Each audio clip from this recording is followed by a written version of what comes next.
Isabelle Chalençon n'est plus à l'antenne de Télématin depuis le 7 février. En cause, un burn-out.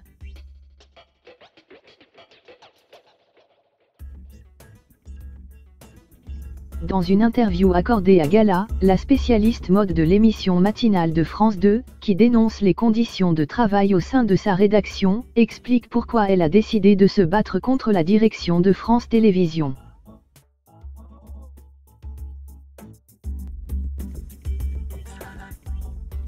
Isabelle Chalençon n'espère qu'une chose, voir le bout du tunnel un jour. Depuis le 7 février dernier, elle n'est plus à l'antenne de Télématin en raison d'un burn-out.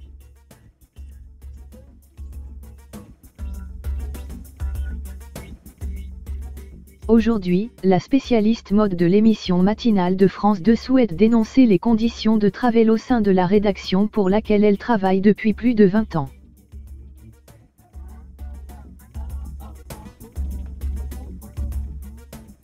Tout a commencé en juin 2015, lorsqu'elle est tombée malade. J'ai été arrêtée 8 jours au bout de 20 ans.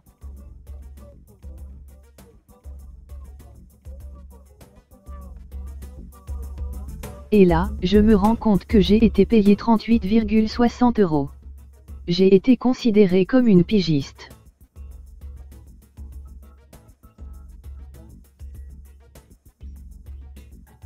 Là, ça a fait tilt, confie Isabelle Chalençon dans un entretien accordé à Gala.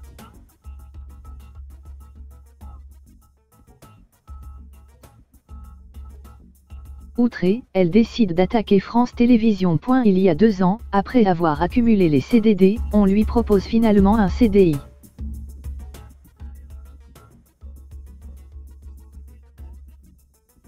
Là encore, la chroniqueuse va avoir une mauvaise surprise. Si je refusais la proposition de CDI avec l'amputation de salaire de 40%, c'était considéré comme un abandon de poste, explique-t-elle.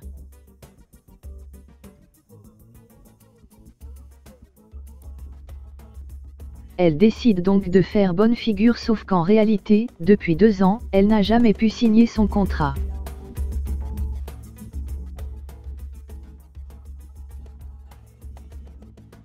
Aux ressources humaines, on m'a dit, je ne peux pas vous faire signer le contrat parce que la direction ne l'a jamais signé.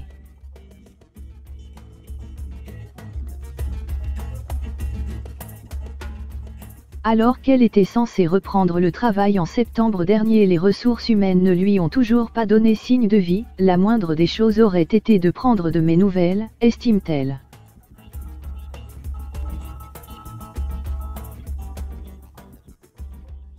Elle a vu la situation se dégrader. Isabelle Chalençon est peinée par ce qu'elle peut lire à ce sujet, aujourd'hui, dans la presse.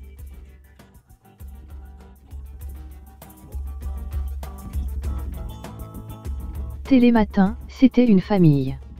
On travaillait par passion, on ne comptait pas nos heures.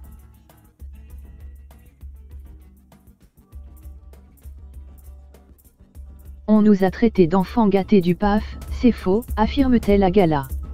Pour cette émission, cette maman de 3 enfants a tout donné.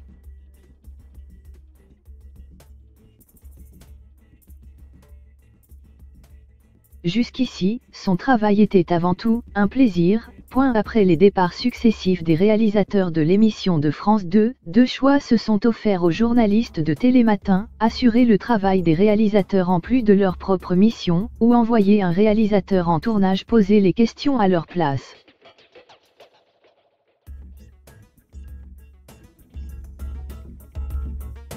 Isabelle Chalençon a choisi la première option. Un rythme très soutenu donc, qui a eu de lourdes conséquences. J'ai tenu 10 à 12 heures par jour pendant des mois et puis j'ai explosé en vol, explique celle qui assure avoir été poussée à bout.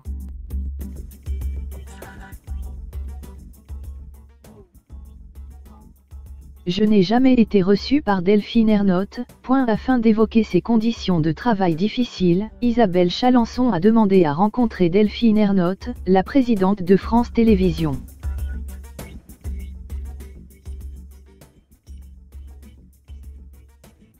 J'ai rencontré son bras droit, je lui ai fait comprendre que je voulais lui parler.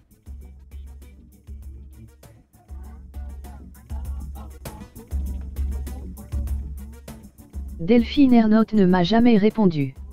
J'ai fini par la croiser, je suis allé la voir en lui disant, ça fait 2 ans que j'attends un rendez-vous.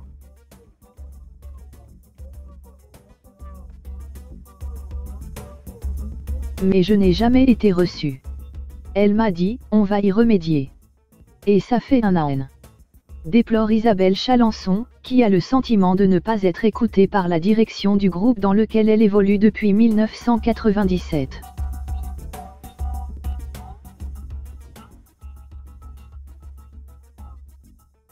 Aujourd'hui, Isabelle Chalençon espère tourner la page. Sa seule certitude, c'est qu'elle ne travaillera plus au sein de la rédaction de Télématin.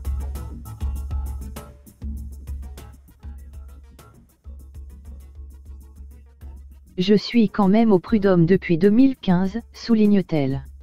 Et d'ajouter, en février dernier, la présidente des Prud'hommes a demandé à ce qu'il y ait une entente entre elle et France Télévisions, note de la rédaction, consigne un départ à l'amiable.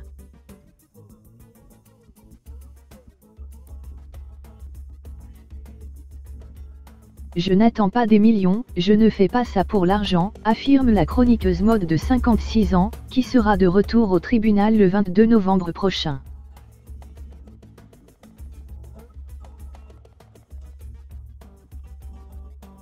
Je veux juste qu'on me rende justice et je veux partir la tête haute, conclut-elle.